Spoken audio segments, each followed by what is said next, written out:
Hi everybody, it's John back again here with another model final reveal video.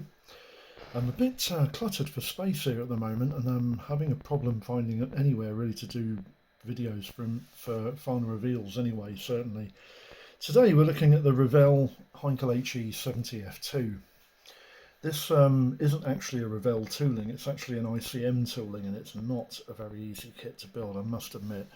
Um, I like the finished result. The kit appears to be quite nice. The decals on it are superb. Um, but the actual building of the kit, I would say this is definitely not for a novice builder.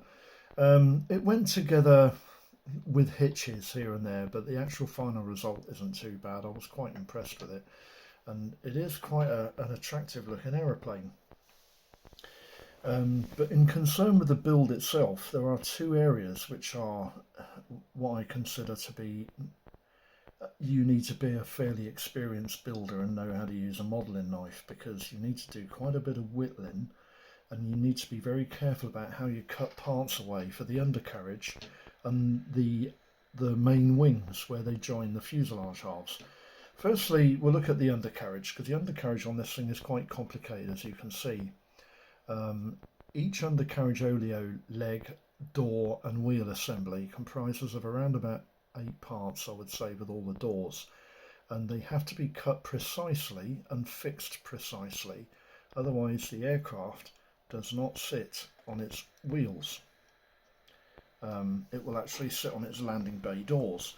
And the reason for that is because you have to glue all of the parts in a particular angle, so that when the aircraft sits on its wheels, the undercarriage doors actually are at the correct level to lie parallel with the ground. If they're not glued in the correct position, the undercarriage doors will actually foul the tyres from touching the ground, and you'll end up with a kit that sits not level on the ground. And the other main issue I've got with this kit is the main wing spars. Inside the fuselage,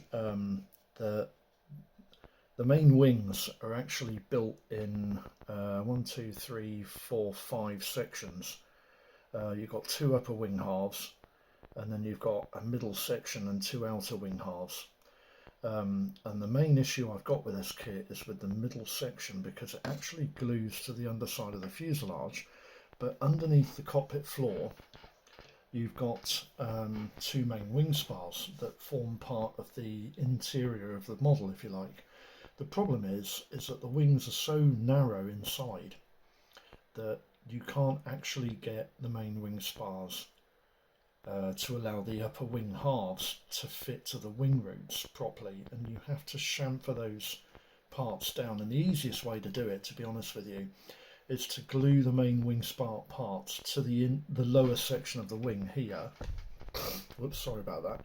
You have to glue them to the main section above this section here, and they come out to here. By the way, they don't, they're not small parts. They're both back and forward parts of the interior, form the forward and main wing spars, and then you just snap them off. Because if you don't, the upper wing halves, these here, won't fit onto this edge and allow you to fit the wings to the fuselage halves properly, and you'll end up with a kit that just won't fit together. The easiest way to deal with that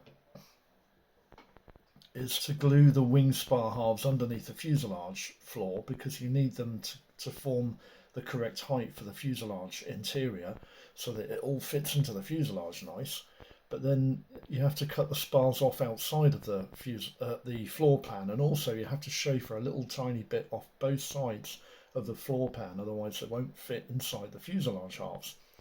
It's a bit of a dog of a kit, but it is an early tool ICM model, and they weren't fantastic in those days. They're a lot better fitting and better engineered now. ICM kits aren't a bad option to buy now, but in the earlier days, especially in the days when ICM tooled this model, yeah, they weren't fantastic. But as you can see, the kit is actually painted up quite nicely. The cockpit's a bit of a pain in the neck to get all the panelling correct and okay. I did a little trick of mine with the exhaust stubs. Fortunately with this kit, the exhaust stubs fit in from the inside, and they're separate parts, so you can paint them before you actually put the kit together. But I didn't do that in this case because I wanted to paint the aircraft's camo pattern and then paint the exhaust stubs afterwards as an afterthought. And I used matte 26 and a copper coat colour, both in Humbrels, mix them together so you get like a metallic brown sort of finish, and it produces a rusty sort of effect for the exhaust stubs. And as you can see, they look quite good, don't they? Decals went on really nicely. The rest of the kit actually fits together quite nice, although the tail cone at the back here is quite tight, and it was a bit of an effort to get that to fit into place properly. But the aircraft, the kit actually does faithfully reproduce the HE70's lines, and as you can see from the side view here, the aircraft has a look of a miniature HE111 about it. And in actual fact, the aircraft was originally called the Heinkel Blitz, and there were a lot of movements in Germany to call the HE111 the Double Blitz, but it just ended up becoming called the HE111H or D, or whichever version it was, you know. So anyway, that's the final reveal for the HE70. Would I recommend this kit? Yeah, I would actually, to an experienced builder who's had a few kits under his belt. It's quite a challenging build, but not an unrewarding one. And the overall finish of the kit lends to a very unusual addition to your collection. So that's the Revell ICM tooled Revell HE70 F2 Heinkel Blitz. Hope you've enjoyed this video, and I hope all your modelling projects are running smoothly, and I'll see you again for the next one. Thanks a lot. Bye bye.